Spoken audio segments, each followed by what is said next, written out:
그녀는 매일 새벽 5시에 일어나 바닥을 닦고 손주들의 도시락을 싸며 평범한 하루를 시작했다.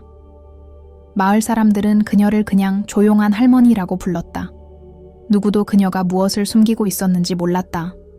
하지만 어느 날 낡은 우편함 속 한 장의 편지가 도착하면서 그 조용했던 집 안의 공기가 완전히 바뀌었다. 그리고 그날 밤 그녀는 그 오래된 서랍을 열었다. 아무도 열어선 안 되는 그 서랍을. 그 순간부터 단 한 사람의 조용한 발걸음이 한 나라 전체를 흔들기 시작했다. 전라남도 해남의 한 작은 마을. 이른 새벽, 안개가 밭 사이로 흘러들며 조용히 하루를 깨운다. 68세의 윤미자는 아직 캄캄한 하늘 아래 낡은 앞치마를 두르고 마당을 쓸고 있다.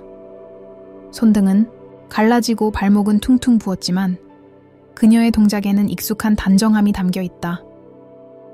마당 한켠에선 2명의 손주, 준호와 예진이 종이 상자를 이용해 탱크를 만들고 있다. 예진이 손가락을 베이고 울먹이자 미자는 물 한 그릇과 된장까지 발라주며 조용히 말한다. 피나는 건 괜찮아. 피도 살아있다는 증거니까.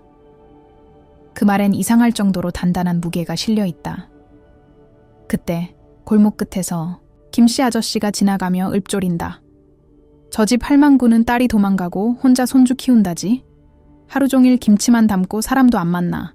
뭔 사연이 있겠지. 그는 궁금하지도 않다는 듯 담배, 연기를 날린다. 하지만 그들이 모르는 게 있다. 이 작은 집 안에 대한민국 군사 역사에서 가장 논란 많고도 존경받았던 이름이 숨겨져 있다는 사실을. 미자는 부엌으로 들어와 찬물을 올리고 싱크대 위에 놓인 갈색 봉투 하나를 본다. 누가 언제 두고 간 건지 모를 그 우편물엔 국방부 마크가 찍혀 있고 그녀는 아무 말 없이 그것을 열어본다. 그리고 그 순간 마치 시간이 멈춘 듯 그녀의 눈동자가 떨린다. 긴급사안, 윤미자 예비역 대령 귀하. 본인은 즉시 상경하여 지정된 장소로 출두하시기 바랍니다. 서명은 국가정보원장. 그리고 하단에는 잊고 지냈던 작전명 하나가 쓰여 있다. 백로 프로젝트. 그녀는 숨을 삼키며 식탁에 앉는다. 한참을 말없이 편지만 바라보다 찬물 넘치는 소리에 정신을 차린다. 그 순간 문이 덜컥 열리며 손주 준호가 들어온다. 할머니, 그거 봤어요? 뉴스에 미친 군부대 나왔대. 애들이 다 문제 있어서 버려졌대. 거기 지휘관이 바뀌었는데 여자래. 무슨 할머니 같은 사람이라던데. 그는 웃으며 콜라를 마신다. 미자는 아무 말 없다. 다시 편지를 조용히 접어 찻잔 아래에 숨긴다. 손이 떨리고 심장이 규칙적으로 박동치지 않는다. 밖에서 들려오는 확성기 소리. 동사무소 차량이다. 윤미자님, 긴급 공지 전달드립니다. 즉시 행정복지센터로 출두 바랍니다. 준호는 놀라서 묻는다. 할머니 무슨 일이에요? 왜 찾는 거예요? 그녀는 미소만 짓는다. 아무것도 아니야. 그냥 오래된 빚 같은 거야.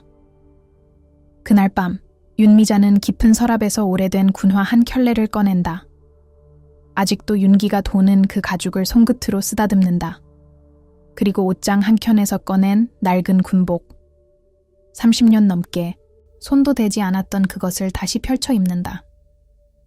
거울 앞에 선 그녀의 눈동자는 오늘 아침과는 다르다. 누군가는 그녀를 할망구라 부르겠지만 그녀는 안다. 내일부터는 다시 지휘관이라는 이름으로 불릴 것을 떤 새벽 5시, 윤미자는 다시 한번 마당을 쓸고 나서 군화에 발을 넣는다. 그 군화는 32년 전 마지막으로 신었던 것이었다. 세월에 먼지가 묻어 있었지만 그녀의 자세는 여전히 흔들림 없었다. 마을을 나서는 순간 이웃들이 창문 사이로 고개를 내밀었고 조용히 수군거렸다. 그녀는 아무 말도 없이 마을회관 앞에 도착해 대기 중이던 검은 승합차에 몸을 실었다. 차량은 서울을 향해 속도를 높였다. 해남의 평온한 들판이 뒤로 멀어지고 창밖에는 차가운 도시의 기운이 다가오고 있었다. 차 안에는 회색 파일 하나가 놓여 있었다. 아무 표시 없는 그 파일을 열자 한 장의 사진이 나온다. 오래전 작전복을 입은 자신과 그 옆에 선 젊은 남자, 장성민.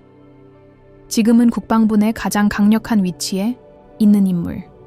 그날 이후 그 사진은 찢겨야 마땅했지만 그녀는 매번 망설였다. 뒷면엔 짧은 문장이 적혀 있었다. 우리는 같은 방향을 본다. 하지만 시간이 지나며 그 문장은 차디찬 조롱처럼 느껴졌고 결국 그녀를 무릎 꿇게 만들었다. 서울 한복판에 들어서자 그녀는 마음속에서 감정이 소용돌이치는 것을 느꼈다. 여의도의 높은 빌딩들, 강남의 바쁜 횡단보도, 그리고 한강 다리 위를 지날 때 그녀는 오래된 기억 하나를 떠올렸다. 마지막 작전 직후 그녀는 직접 징계를 요구했지만 상부는 그 제안을 거절했다. 대신 조용히 사라지라는 명령이 내려졌다. 그녀는 복종했다. 아니, 그저 그 당시엔 지쳐 있었다. 한국기지 정문에 도착하자 젊은 군인이 다가와 그녀의 출입을 막는다. 그의 눈빛엔 의심과 당혹감이 담겨 있었고 나이든 여인이 이곳에 왜 왔는지 이해하지 못하는 표정이었다. 미자는 군번줄을 꺼내 보이며 말없이 눈을 마주친다. 그 순간 바람결이 흔들리는 듯한 정적이 흐른다. 곧이어 누군가 다가온다. 장성민 중장 계급장을 단 그는 반쯤 비웃는 표정으로 그녀를 내려다본다. 그들의 눈길이 부딪힌다. 오래전의 기억 그리고 배신이 그 한순간에 되살아난다. 그녀는 그를 마지막으로 본 나를 기억한다. 그날 그녀는 한 명의 병사를 구하기 위해 명령을 거부했고 그 결과는 작전 실패라는 낙인이었다. 하지만 그 작전의 원래 설계자이자 무리한 명령을 내린 장본인은 바로 장성민이었다. 그는 자신의 지위를 유지하기 위해 그녀를 앞세웠고 상부에는 모든 책임을 미자에게 덮어씌웠다. 그녀는 끝까지 진실을 밝히지 않았다. 이유는 단 하나, 함께했던 부하들을 지키고 싶었기 때문이었다. 기지 안으로 걸음을 옮기며 그녀는 달라진 풍경을 바라본다. 전에는 정직했던 군기, 고요한 질서가 흐르던 공간이 이제는 무기력과 냉소로 가득하다. 벽에는 젊은 지휘관들의 얼굴이 걸려 있고 그 아래엔 새로운 부대 창설에 대한 포스터가 붙어 있다. 바로 그녀가 맡게 될 제로대대. 병역 중 사고나 문제 행동으로 분류된 병사들이 모인 문제아 집합소. 하지만 그녀는 그 포스터보다 회의실 문 안쪽에서 들려오는 소리에 더 귀를 기울인다. 익숙한 억양, 익숙한 군대 용어들, 그리고 누군가의 비웃음 섞인 목소리. 여자 하나 불러다 뭘 하겠다는 건지 모르겠군. 그녀는 그 말이 자신을 향한 것임을 안다. 하지만 아무렇지 않게 손을 뻗어 회의실 문을 연다. 안에 있는 고위급 장교들의 시선이 한순간에 쏠린다. 아무도 박수를 치지 않고 누구도 존경의 인사를 건네지 않는다. 오히려 불편함과 조롱이 혼재된 공기가 흐른다. 그녀는 똑바로 서서 천천히 시선을 주고받으며 한마디도 하지 않는다. 말보다 더 강한 침묵만이 이 방을 휘감는다. 숙소에 도착한 밤, 그녀는 오래된 군용 가방을 풀어 낡은 수첩을 꺼낸다. 안에는 수십 개의 이름이 적혀 있다. 모두 그녀가 훈련시켰던 병사들. 그중 몇몇 이름에는 작은 별표가 붙어 있다. 실종, 불명, 전역. 그 밑에 한 페이지엔 단 한 단어가 적혀 있다. 기억. 그녀는 창문을 열어 기지 외곽을 바라본다. 바람이 분다. 먼 곳에선 훈련받는 병사들의 고함 소리가 들린다. 그리고 그 소리 속에 그녀는 아주 오래전 들었던 목소리 하나를 떠올린다. 지휘관은 외롭지만 가장 먼저 나서야 해.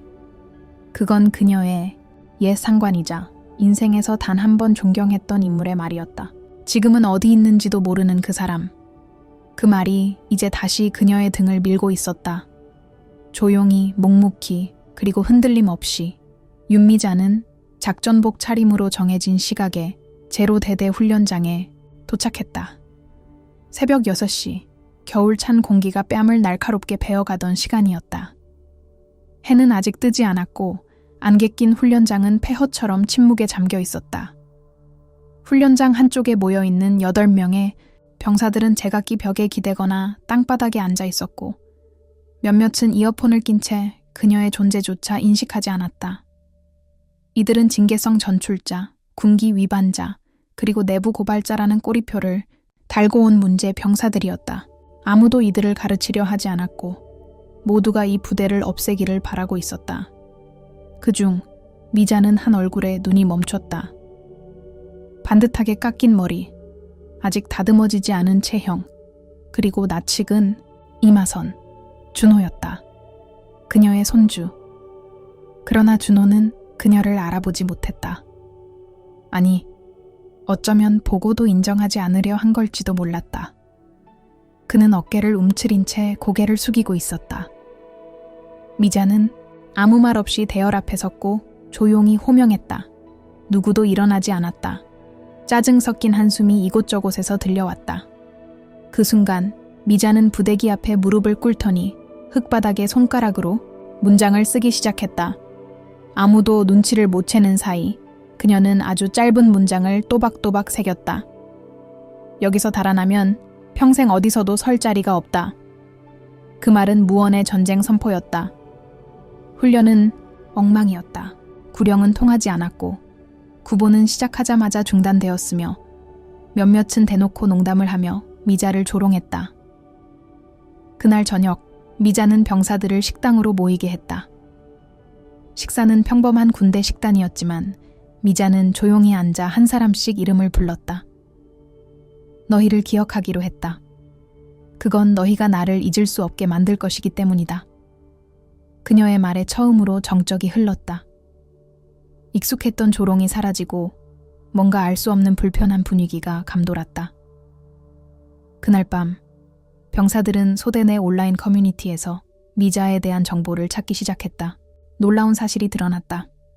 그녀는 여성 최초의 특수전 대대장 출신이며 국내외 작전 28회를 수행한 인물이었다.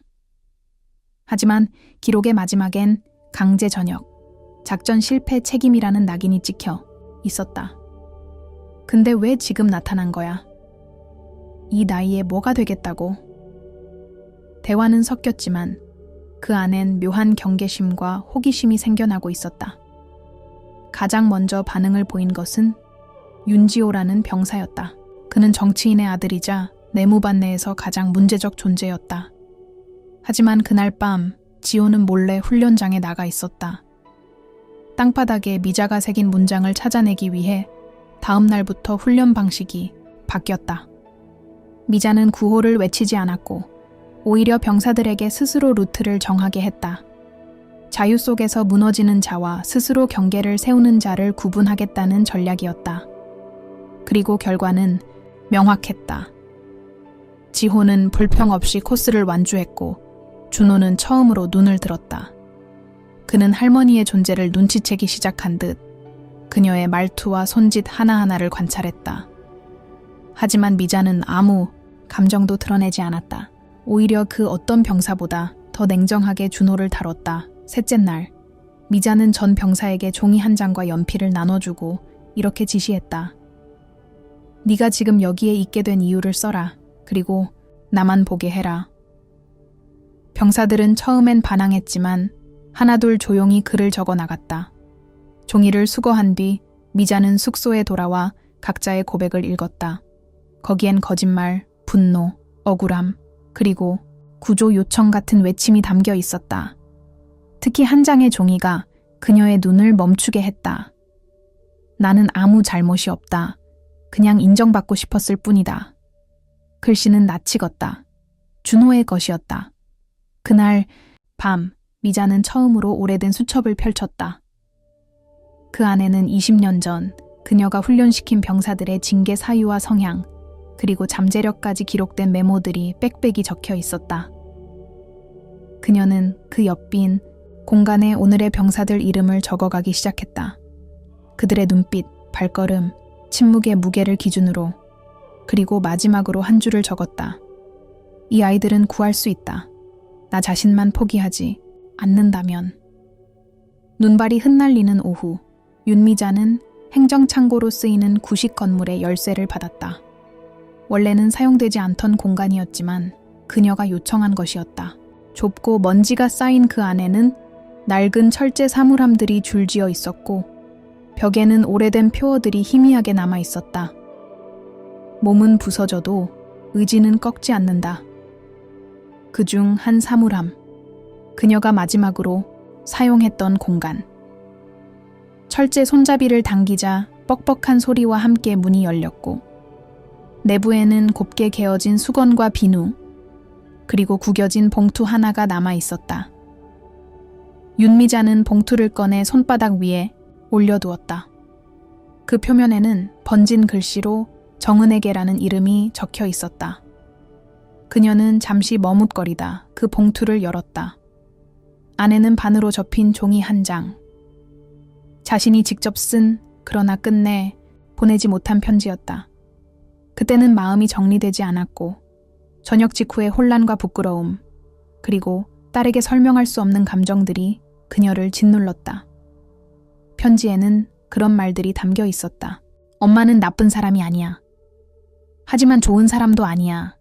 내가 했던 선택은 너를 위한 것이기도 했고 너를 아프게 한 것이기도 했어. 그녀는 천천히 종이를 접어 다시 봉투에 넣고 손끝으로 주소가 적히지 않은 빈칸을 쓸어내렸다. 이 편지는 언제나 그저 미완성일 뿐이었다. 그날 저녁 기지의 공기는 무거웠다. 병사들은 고된 훈련으로 지쳐 있었고 몇몇은 벽에 기대어 졸고 있었다. 그중 준호는 손에 편지를 들고 윤미자의 사무실 앞을 서성이고 있었다. 그는 갈등하고 있었다. 미자에게 사과의 글을 전하고 싶었지만 무엇보다 이 사람은 도대체 누구인가라는 의문이 커져가고 있었기 때문이다. 그는 문틈으로 봉투를 밀어 넣으려다 무심코 책상 위에 놓인 군문서에 적힌 이름을 보고 손이 멈췄다. 윤미자. 순간 눈앞이 얼어붙는 것 같았다. 그는 숨을 죽이고 천천히 고개를 들었다. 벽에 걸린 액자 속 사진, 오래전 군복을 입고 단호한 눈빛을 한 여자의 모습이 있었다. 그리고 그 얼굴은 어릴 적 앨범에서 보았던 할머니의 젊은 시절과 정확히 같았다. 준호는 뒤로 물러서며 조용히 복도로 빠져나왔다. 심장이 요동쳤다. 충격 속에서도 그는 감정을 억누르려 애썼다. 그녀가 왜 자신에게 아무 말도 하지 않았는지, 왜 그토록 냉정하게 대했는지 점점 이해될 듯 하면서도 여전히 설명되지 않는 것들이 남아 있었다. 그는 사무실 문 앞에 편지를 놓고 아무 말 없이 돌아섰다. 미자는 그 순간 사무실 안에서 모든 것을 느끼고 있었다. 그녀는 책상에 앉은 채 아무 움직임도 없이 조용히 생각에 잠겨 있었다. 모든 것이 조금씩, 그러나 반드시 움직이고 있었다. 며칠 후 훈련이 끝난 병사들은 처음으로 자발적으로 운동장을 청소하기 시작했다. 누가 시킨 것도 아닌데 자연스럽게 움직였다. 미자는 이를 멀리서 바라보며 조용히 미소 지었다. 변화는 아주 작은 틈에서 시작되었다. 그날 밤 그녀는 변경 복도를 걷다 사무실 문 앞에 놓인 익숙한 글씨의 봉투를 발견했다. 그것은 접혀진 채 조심스레 바닥에 놓여 있었고 그녀는 아무 말 없이 그것을 주워 책상 서랍에 넣었다. 아직 읽지 않았다. 마음의 준비가 되지 않았기 때문이었다. 그리고 또 하나. 그녀는 다시 행정창고로 향했다. 사물함 깊숙한 곳에 감춰둔 자신의 옛 작전 노트. 금지된 백로 작전, 당시의 수기를 꺼냈다. 노트 표지에는 진실은 침묵보다 무겁다라는 글귀가 적혀 있었다. 그녀는 그 글귀 위에 손을 얹고 잠시 눈을 감았다.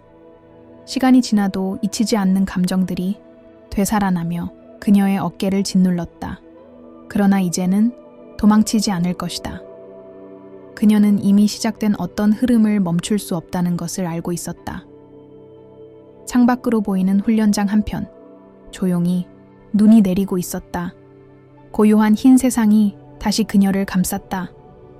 그녀는 천천히 봉투를 꺼내 정은의 이름이 적힌 그것을 다시 손에 들었다. 그리고 불 꺼진 사무실 안에서 오랜 시간 응어리졌던 숨결을 내쉬었다. 편지의 글귀 하나하나가 다시 가슴속에 새겨졌다. 이 글은 언젠가 반드시 전해야 할 이야기였다. 하지만 지금은 그 시기가 아니었다. 서울 방배동의 고급 주택가 한복판. 짙은 블라인드로 가려진 사무실 안에서 장성민은 조용히 서류를 넘기고 있었다. 책상 위에는 197K라고 적힌 빨간 도장이 찍힌 기밀 문서 파일이 널려 있었다.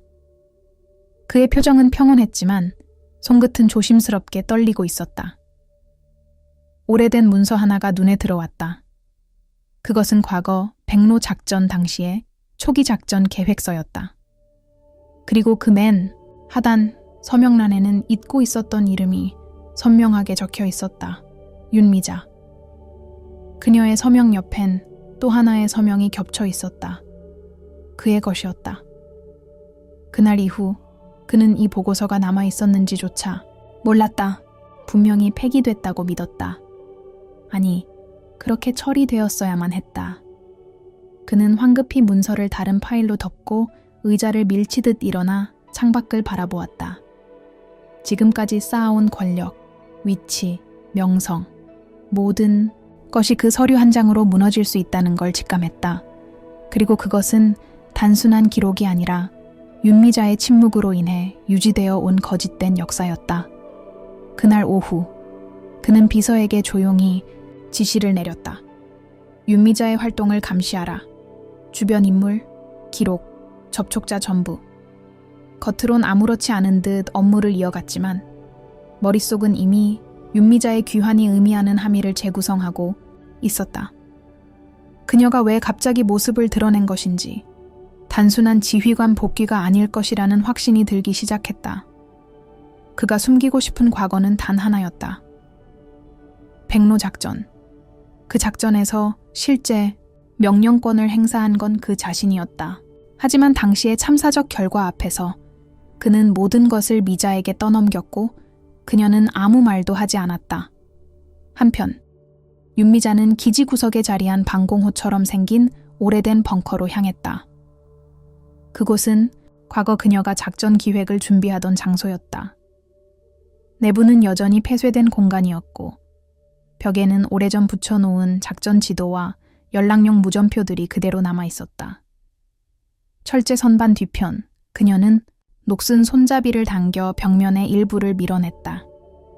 그 안엔 검은 천으로 감싼 작은 상자가 숨겨져 있었다. 상자 안에는 노트 한 권, 낡은 USB, 그리고 무언가 적혀있는 군용 사진이 있었다. 그녀는 노트를 꺼내며 천천히 숨을 내쉬었다. 그 노트에는 백로 작전 당시의 실제 병력 배치, 교신 기록, 그리고 작전 실패의 원인으로 지목된 명령 변경 기록이 담겨 있었다. 그녀는 다시 이 기록을 보며 당시의 현장음을 떠올렸다. 무정이 너머로 들려왔던 병사의 비명, 제때 도착하지 않은 병참 지원, 그리고 전혀 계획에 없던 방향으로 명령이 바뀌던 그 순간. 그때 그녀는 누군가가 계획을 수정하고 있다는 걸 직감했지만 그 명령이 장성민의 음성으로부터 비롯되었는지는 처음부터 알고 있었다. 하지만 증거는 없었다. 그저 자신의 군인의 직감일 뿐이었다. 그녀는 이 자료를 통해 진실을 드러낼 수도 있었지만 그 선택은 그녀가 20년 전 포기한 것이었다. 그러나 지금은 상황이 달랐다. 그녀를 믿고 따르는 신병들, 진실을 알고 싶어 하는 준호의 눈빛, 그리고 자신을 향한 조롱의 시선 속에서 침묵은 더 이상 미덕이 아니었다. 그 시각 준호는 생활관에서 조용히 인터넷을 검색하고 있었다. 윤미자 작전 실패, 여군 대령 전역 사유, 백로 작전. 대부분의 기사들은 짧고 무미건조한 설명뿐이었다. 하지만 한 블로그 게시물 하나가 그의 눈길을 끌었다. 내 아버지는 그날 돌아오지 않았다. 백로 작전의 진실은 묻혀 있다. 그 게시물엔 당시 병력 배치 지도가 간략히 그려져 있었고 중간에 명령 오류라는 말이 적혀 있었다. 준호는 무언가를 직감한 듯 메모장을 꺼내 한 줄을 적기 시작했다. 할머니는 왜 아무 말도 안 했을까? 그날 밤 윤미자는 벙커에 앉아 조용히 노트를 정리했다. 손에 쥔 펜이 멈추지 않았다.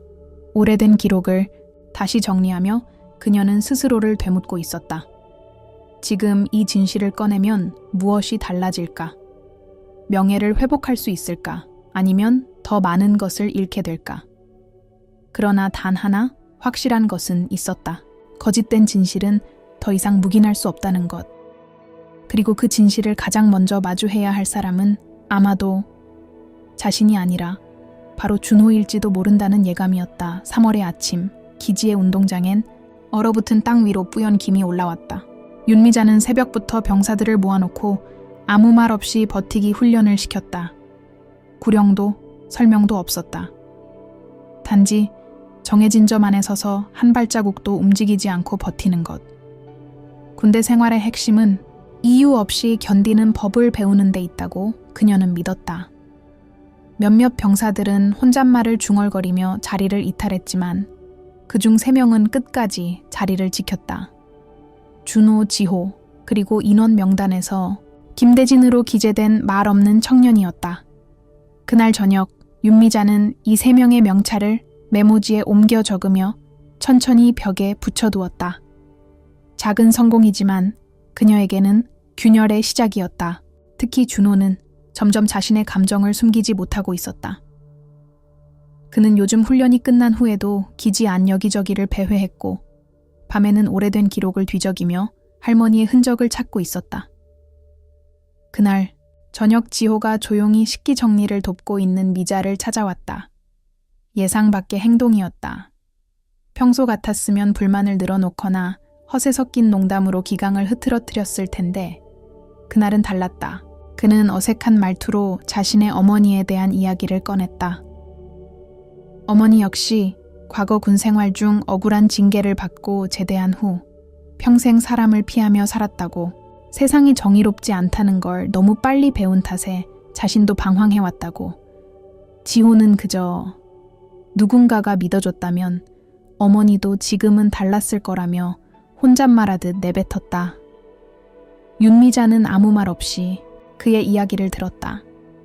그리고 지호가 떠난 뒤 군 기록 보관소로 향했다. 그녀는 전산망에 접속해 과거 훈련소 내 징계 병사들의 기록을 검토했다. 수많은 이름 속에서 지호의 어머니 이름을 찾았고, 징계 사유는 지시 불이행 및 상관에 대한 감정적 대응, 그러나 그녀가 확인한 내부 기록에는 별도의 메모가 있었다. 지시 내용, 병사 건강 무시한 과도한 체력 훈련, 강행 명령. 그녀는 곧장 그 페이지를 인쇄해 손에 쥐었다. 누군가는 말하지 않았지만 옳은 행동을 한 대가를 치렀던 것이다. 지회에게 보여줄지는 아직 결정하지 못했지만 마음 어딘가가 처음으로 흔들렸다. 그날 밤 준호는 생활관에서 또다시 검색을 이어갔다. 그는 한 커뮤니티 게시글을 통해 누군가가 과거 백로 작전에 참여했다는 댓글을 발견했다. 글쓴이는 이름을 밝히지 않았지만 자주 쓰는 닉네임은 남아 있었고, 프로필에는 작은 프로필 사진 하나가 걸려 있었다. 의외로 익숙한 얼굴이었다. 기지 내 보급소에서 일하는 중년 남성. 아무도 주목하지 않던 이 남자가 혹시? 다음 날 준호는 우연을 가장해 보급소에 들렀다. 그리고 조심스럽게 말을 건넸다. 혹시 백로 작전 기억하시나요? 그 남자는 순간 고개를 획 돌렸다. 눈빛이 흔들렸고 손에 들고 있던 지퍼백을 떨어뜨렸다. 곧바로 태어난 척했지만 그의 반응은 확실했다. 준호는 확신했다. 그 남자는 그날을 알고 있었다. 그리고 그가 본 것을 아직 아무에게도 말하지 않은 채 살아온 것이 분명했다. 그날 밤 윤미자는 사무실에서 오래된 군장을 정리하다가 흠집난 훈장을 꺼냈다. 우수작전 지휘 휘장, 백로작전 직전 그녀가 받은 휘장이었다. 그 아래로 떨어지는 또 다른 메달, 작전, 직후 받은 훈장이었지만 이면에는 비난과 조롱이 함께 따라붙었던 상징.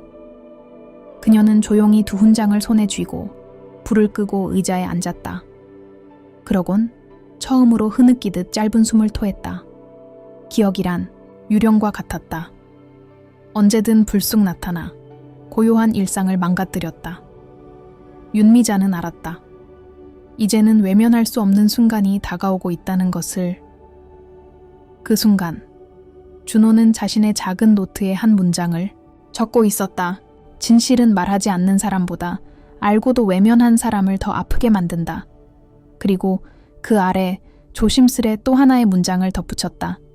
그녀가 내 할머니라는 사실, 이제 더 이상 숨길 수 없다. 기지의 밤은 낮보다 더 많은 소리를 품고 있었다.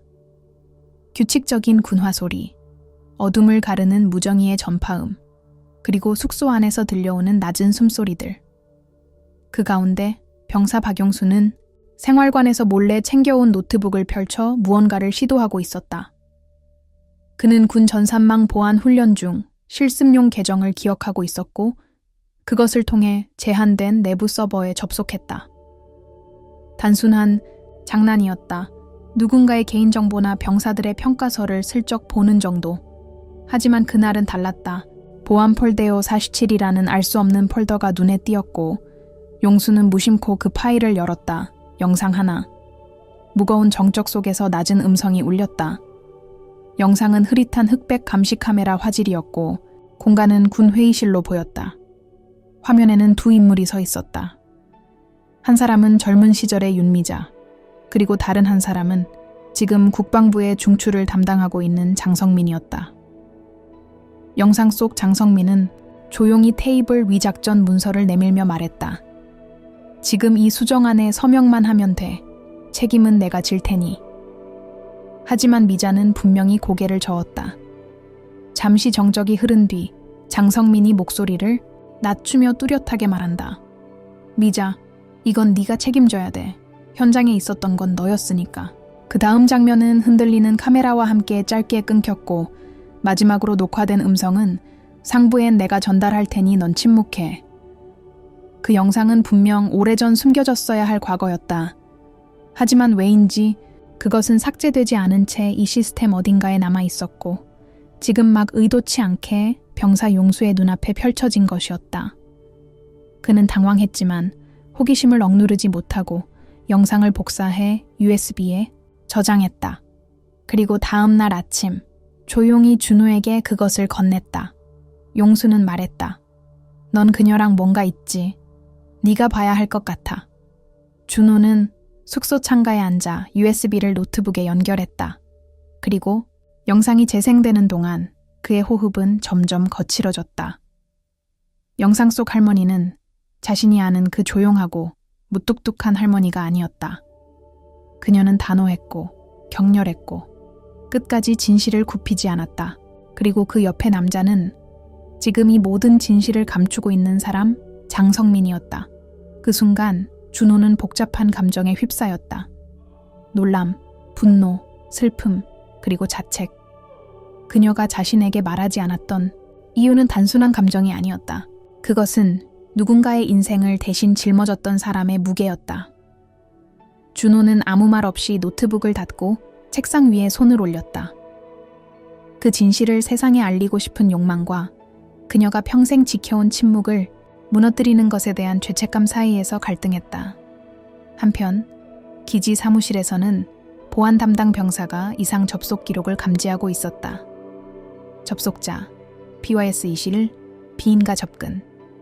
곧장 이 정보는 상부로 보고되었고 장성민에게도 전달되었다. 보고서를 읽은 그는 자리에서 일어나 창밖을 한참 바라보다가 조용히 명령을 내렸다.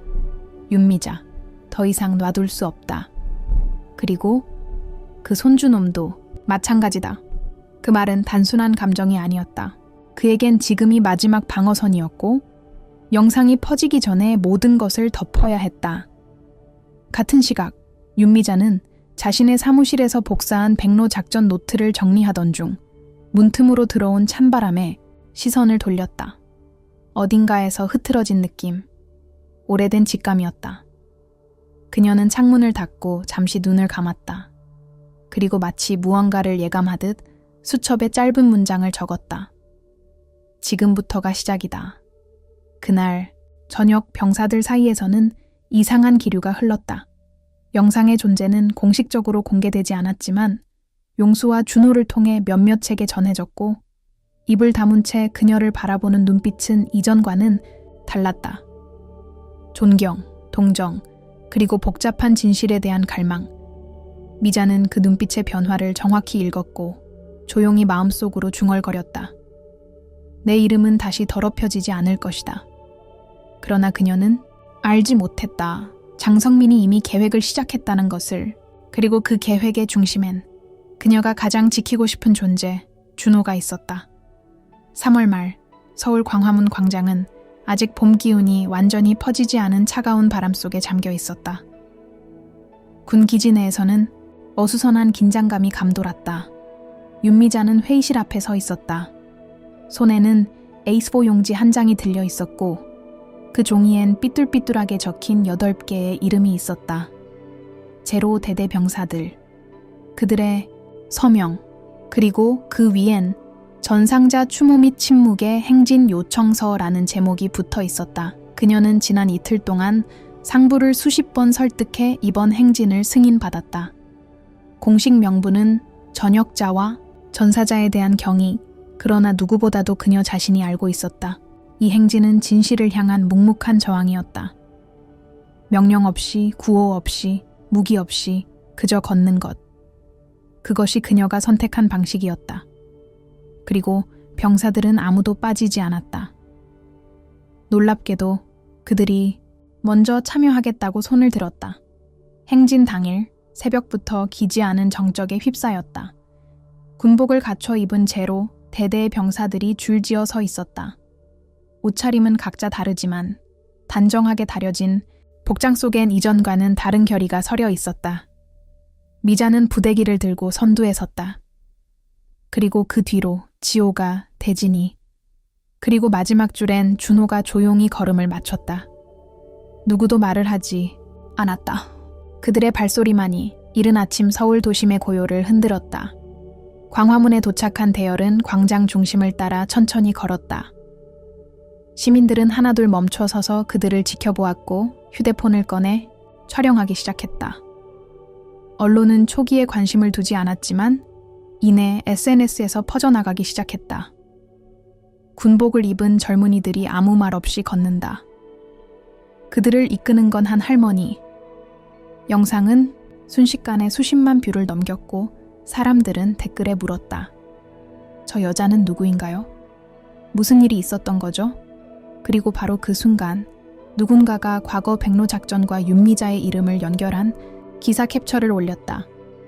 국가가 침묵을 강요한 여군 대령, 24년 만에 다시 거리로 나서다. 언론사들이 뒤늦게 현장으로 모여들었고 방송 카메라가 대열을 따라잡았다. 미자는 멈추지 않았다. 오히려 더 느리게, 더 무겁게 걸었다. 이 행진이 의미 없는 상징이 되지 않도록. 하지만 행진이 끝나기 직전 기이한 움직임이 포착되었다. 경찰 병력이 광장 입구를 막고 있었고 군 헌병들도 주변에 포진했다. 장성민의 명령이었다. 그 명분은 단순했다. 군인의 정치적 행위 금지, 규율 위반에 의한 체포. 병사들은 당황했다. 지호는 뭔가 말하려 했지만 윤미자가 손을 들었다.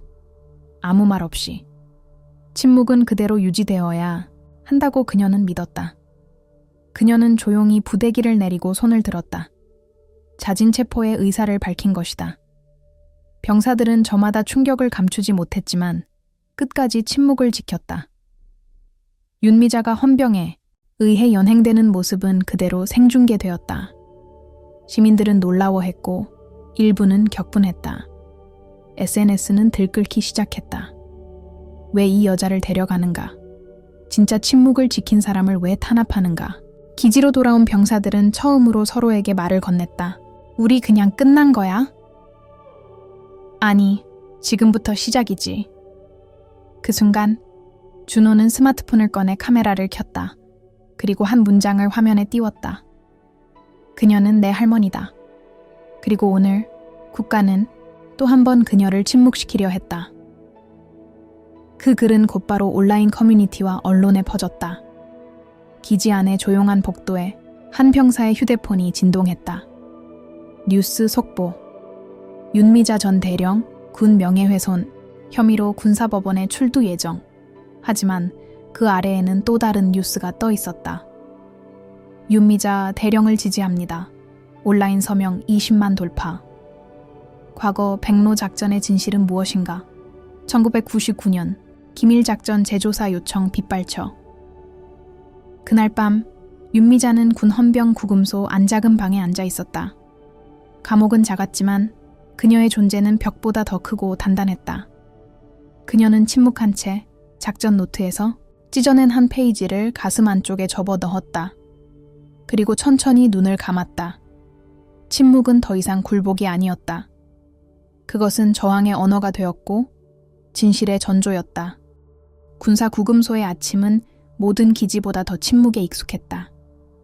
차가운 시멘트 벽 사이로 흘러드는 겨울 끝자락의 햇살은 창문 틈으로 얇게 드리웠고 윤미자는 작은 철제 침대에 앉아 창밖을 바라보고 있었다. 교도관은 말이 없었고 그녀도 질문하지 않았다. 시간이 천천히 흘렀다. 세상은 조용한 공간 바깥에서 빠르게 움직이고 있었지만 그녀의 시간은 오히려 더 깊은 고요 속으로 가라앉고 있었다. 그러던 어느 날 그녀 앞으로 소포 하나가 도착했다.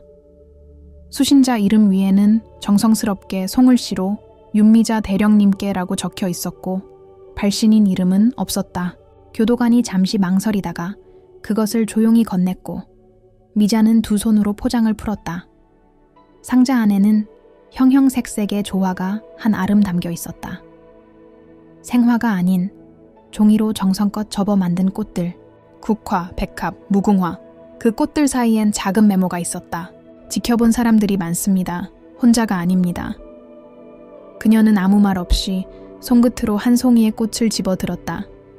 그것은 연분 홍빛 종이로 접힌 동백꽃이었다. 꺾이지 않는 겨울의 꽃. 마치 그녀 자신 같았다. 같은 시각 기지 외부에서는 작은 소란이 일고 있었다. 포털 사이트 검색어에는 윤미자, 백로작전, 군사침묵 행진 등이 연달아 올랐고 제로 대대의 병사들은 따로 입막음 지시를 받았지만 이미 모든 흐름은 통제 밖에 있었다.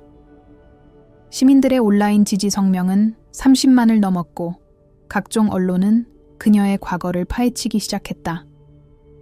그 과정에서 오래전 실종된 군기록 일부가 민간 제보자에 의해 공개되었고 영상 속 장성민의 모습까지 온라인 커뮤니티를 통해 확산되기 시작했다. 기지 안에서는 병사들이 달라졌다. 특히 준호는 이전보다 더 조용해졌지만 그의 눈빛은 결코 흔들리지 않았다. 그는 생활관 벽에 조용히 작은 종이를 붙였다. 그녀는 우리에게 명령하지 않았다. 우리는 스스로 선택했다. 이 문장은 순식간에 변경 전체로 퍼졌고 복도마다 똑같은 문구가 쓰인 메모가 붙기 시작했다. 누구도 떼지 않았다. 그날 밤 윤미자는 또 하나의 소포를 받았다. 이번엔 봉투 하나만이 담긴 얇은 박스였다. 봉투를 열자 그 안에는 송을씨가 담긴 편지와 종이 한 장이 있었다. 편지에는 짧고 망설이는 문장이 적혀 있었다. 엄마, 나는 당신이 왜 떠났는지 몰랐어요. 그리고 이제야 조금씩 알게 됐어요. 용서하는 건 시간이 걸릴지도 몰라요. 하지만 나도 당신처럼 누군가를 지켜보고 있어요. 보낸 사람, 이정은. 윤미자의 딸, 그리고 그녀가 평생 꺼내지 못했던 이름. 손에 쥔 종이는 한 송이 종이꽃 도안이었다. 어린아이의 글씨체로 적힌 메모가 그 아래에 덧붙여져 있었다. 외할머니, 이건 제가 접은 꽃이에요. 다시 집에 오면 같이 만들어요. 기다릴게요. 보낸 이는 이름 없이 단지 예진이라는 글자가 작게 쓰여 있었다. 그 이름은 그녀의 손녀, 준호의 여동생. 그녀가 가장 조용히 사랑했던 존재. 그 순간 윤미자는 견고했던 감정의 둑이 무너지는 것을 느꼈다. 울지 않기로 다짐했던 지난 수십 년의 시간은 그 한순간 한 장의 종이꽃 앞에서 조용히 녹아내렸다. 눈물은 소리 없이 흘렀고 그녀는 그것을 닦지 않았다. 그 눈물은 후회나 분노가 아닌 기다림과 용서와 연결의 감정이 실린 것이었다. 밖에서는 누군가 구금소 담장 너머로 작은 종이꽃들을 걸어두기 시작했다. 하루, 이틀, 3일. 시간이 지날수록 꽃은 늘어났고 그 담벼락은 어느새 거대한 벽화처럼 변해갔다. 사람들은 그것을 시들지 않은 벽이라 불렀고 사진은 다시 SNS로 퍼져나갔다. 누군가는 댓글에 이렇게 적었다. 진실은 때로 너무 늦게 피어난다. 하지만 그 꽃은 절대 시들지 않는다. 그리고 아주 멀리 떨어진 도시, 은둔 중이던 이정은은 뉴스 화면을 바라보다가 눈을 질끈 감았다. 그녀는 떨리는 손으로 가방을 챙기기 시작했다. 돌아가지 않으려 했던 그 길로 다시 걸어가려는 첫 발걸음이었다. 대한민국 국방부 특별군사법정. 건물 외벽엔 무표정한 회색 콘크리트가 서 있었고 하늘은 잿빛 구름에 뒤덮여 있었다. 기자들로 가득한 광장, 외부인은 출입이 통제됐지만 언론과 관계자들은 이례적으로 허용되었다. 전국이 주목하는 이 재판은 단순한 군 규율 위반이 아닌 24년간 침묵 속에 묻혀있던 진실을 세상에 드러낼 가능성을 품고 있었다. 법정 안에는 무거운 정적이 흐르고 있었다. 피고석에 앉은 윤미자는 군복 대신 검은색 단정한 정장을 입고 있었다. 그녀의 표정은 무표정에 가까웠고 고개는 곧게 들려 있었다. 방청석에는 일부 고위 관계자들, 현역 군 간부들, 그리고 그녀가 이끈 제로대대의 병사 몇 명이 조용히 자리를 지키고 있었다. 준호도 그중 하나였다. 그날 그는 처음으로 교본보다 두꺼운 노트를 가방에 넣고 왔다. 그의 손에는 작은 USB가 들려 있었다. 검사는 단호한 목소리로 기소 이유를 설명했다. 윤미자 전 대령은 군의 명령 체계를 무시하고 자의적으로 정치적 성격의 시위에 병사들을 동원했으며 군 내부의 기밀 사항을 은밀히 유출하려 한 혐의가 있다. 그 말에 장성민의 눈빛이 교묘하게 흔들렸다. 그는 방청석 가장 뒷줄에 앉아 있었다. 언론 카메라는 그의 얼굴을 포착하지 못했지만 준호는 그를 정확히 확인했다. 미자의 변호사는 짧고 조용한 태도로 항변했다. 피고는 어떤 정치적 목적도 없었습니다. 그녀가 원한 건 오직 잊혀진 이름들에 대한 기억이었습니다. 그 말은 깊이 퍼지지 못했다. 모든 시선은 윤미자에게 향해 있었다. 하지만 그녀는 처음부터 끝까지 단 한마디도 하지 않았다. 그건 그녀가 선택한 방식이었다. 증언 없이, 설득 없이, 오직 존재 자체로 말하는 침묵.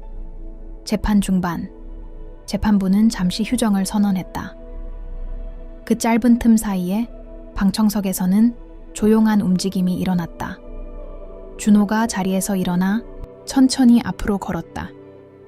그는 재판부의 앞에 USB를 내밀며 군사기록 해제 요청서와 함께 제출했다. 이 장면은 예상치 못한 것이었고 잠시 장내가 술렁였다. USB 안에는 존재하지 말았어야 할 영상이 담겨 있었고 준호는 미리 준비해온 발언 요청서를 꺼내 들었다. 허락된 시간은 단 3분. 그는 담담하게 말문을 열었다. 그녀는 제 할머니입니다. 하지만 저는 그 사실을 숨기고 있었습니다. 왜냐하면 그 이름이 사람들 입에서 사라졌기 때문입니다. 그리고 이제야 깨달았습니다. 어떤 이름은 지워지기 위해 침묵하는 것이 아니라 세상의 소음을 이기기 위해 조용해졌다는 것을. 그는 USB 안의 영상 일부를 공개 요청했고 재판부는 회의 끝에 상영을 승인했다. 영상이 재생되자 법정 안의 공기는 얼어붙은 듯 조용해졌다. 화면 속에서 장성민은 책임을 회피하며 윤미자에게 모든 것을 떠넘기고 있었고 그녀는 끝까지 고개를 젓고 있었다. 그 한 장면으로 24년간의 왜곡된 역사와 침묵의 의미가 뒤집혔다. 영상이 끝나자 법정 내의 공기는 완전히 달라졌다. 판사는 조용히 의자를 밀고 다시 입을 열었다. 증거가 명확하다. 백로 작전의 책임은 명백히 윗선에서 비롯되었으며 피고는 침묵을 선택함으로써 동료를 지키려 했을 뿐이다. 그러나 군의 구조는 단순한 정의 실현만으로 바뀌지 않았다. 판결은 징계 대신 명예회복 심의 요청의 회부라는 모호한 중간 결론으로 내려졌고 미자는 그대로 법정을 빠져나오게 되었다. 밖으로 나오는 순간 수십 명의 시민들이 그녀를 맞이했다. 누군가는 꽃을 들고 있었고 누군가는 손을 흔들고 있었다. 그러나 그녀는 아무 말 없이 고개만 살짝 숙였다.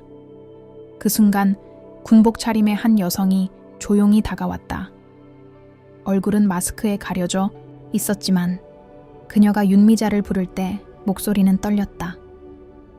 어머니. 그녀는 바로 정은이었다. 딸. 눈물은 없었다.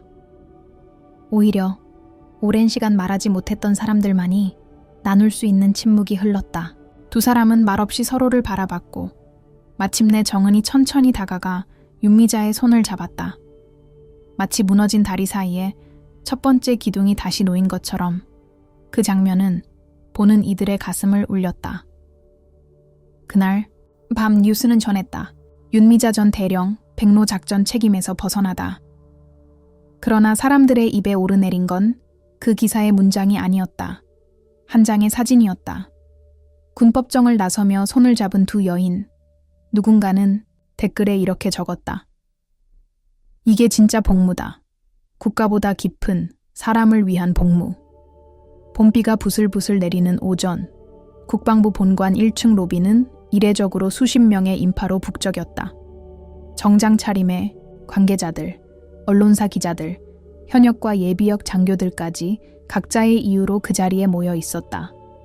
전광판에는 행사의 제목이 간결하게 떠 있었다.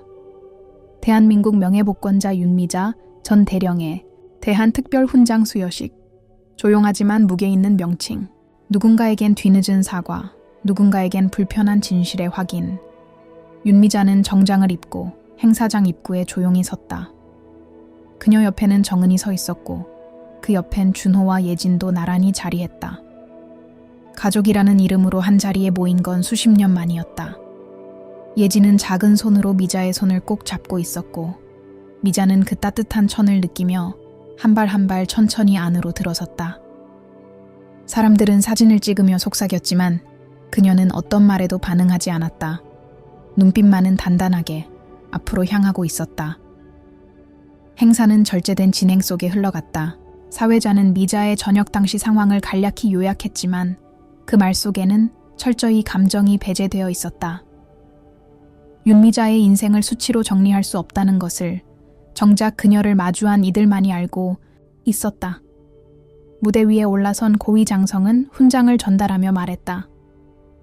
대한민국은 이제야 진실을 바로 세우고자 합니다. 그의 목소리는 또렷했지만 정제된 문장에는 마치 땀방울처럼 묻어난 조심스러움이 느껴졌다. 미자는 훈장을 받는 순간 조용히 그것을 바라보았다. 금빛 테두리와 무궁화 문양이 새겨진 훈장. 그것은 과거의 그녀가 스스로 내려놓은 모든 명예를 상징하는 동시에 국가가 너무 늦게 건네는 인정의 형태였다. 사람들은 박수를 쳤다. 그러나 그녀는 고개를 숙이지도 감사를 표하지도 않았다. 대신 그녀는 그 훈장을 천천히 내려다보며 혼잣말처럼 중얼렸다. 마음속에서만 들리는 목소리로 이건 내가 원한 것이 아니다. 내가 지키고 싶었던 것들의 일부일 뿐이다. 식이 끝난 후 기자들이 몰려와 질문을 던졌지만 미자는 오직 한마디도 하지 않았다. 대신 그녀는 무대에서 내려오며 손녀 예진의 손을 다시 꼭 잡았다. 그 모습은 예기치 않게 또 다른 상징이 되었다. 세대 간의 침묵이 아니라 연결이자 회복이라는 메시지를 담고 있었기 때문이다. 한편 기진의 제로 대대는 조용히 해체 절차에 들어갔다. 임시 운영이라는 명목 아래 만들어진 부대였지만 결과적으로 그 존재 자체가 군체계의 오류를 드러내는 상징이 되어버렸기 때문이다. 그러나 병사들은 그 결정을 담담히 받아들였다. 그들은 이미 더 이상 징계자가 아니라 스스로의 존재를 증명한 사람들이었다. 그중 일부는 정식으로 다른 부대에 재배치되었고 또 어떤 병사는 제대 후 군 밖에서 윤미자에 대한 기록을 정리해 책으로 출간하겠다는 의지를 보이기도 했다. 장성민은 끝내 그 자리에 나타나지 않았다. 재조사를 피하기 위해 조기 퇴직을 신청했고 언론은 잠깐의 소란 후 곧 새로운 이슈로 넘어갔다.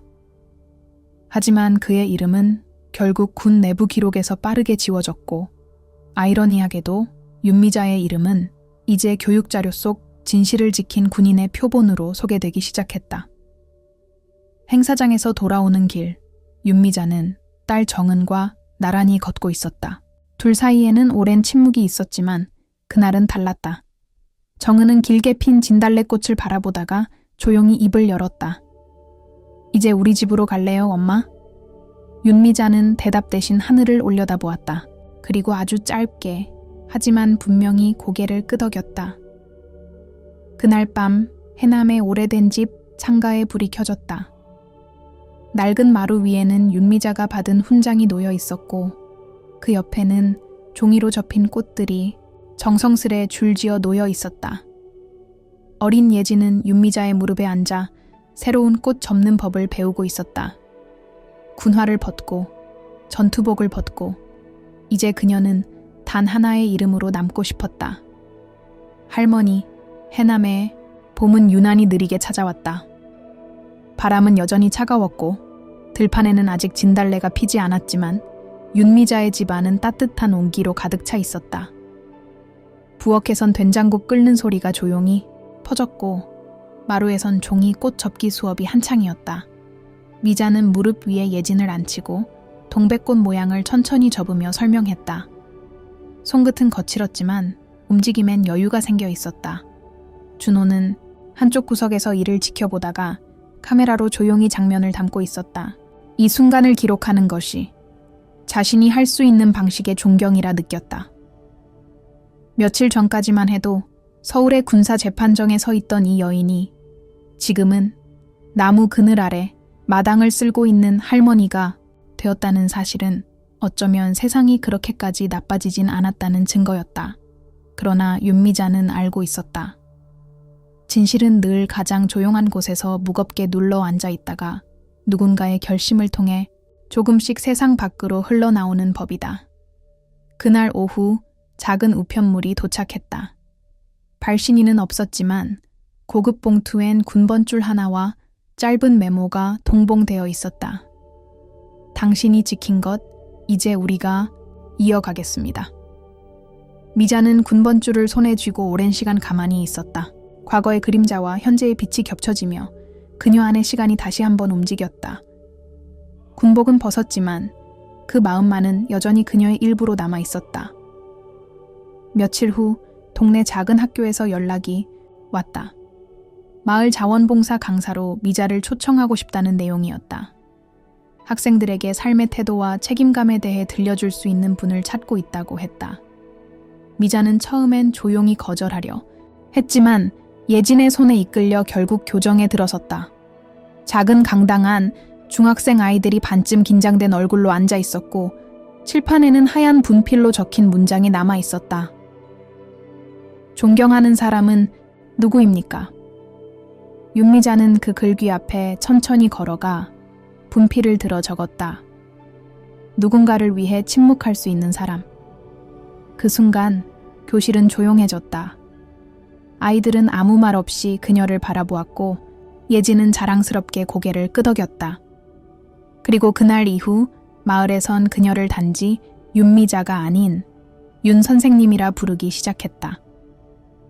한편 준호는 서울의 대학교 언론학과에 합격, 통지를 받았다.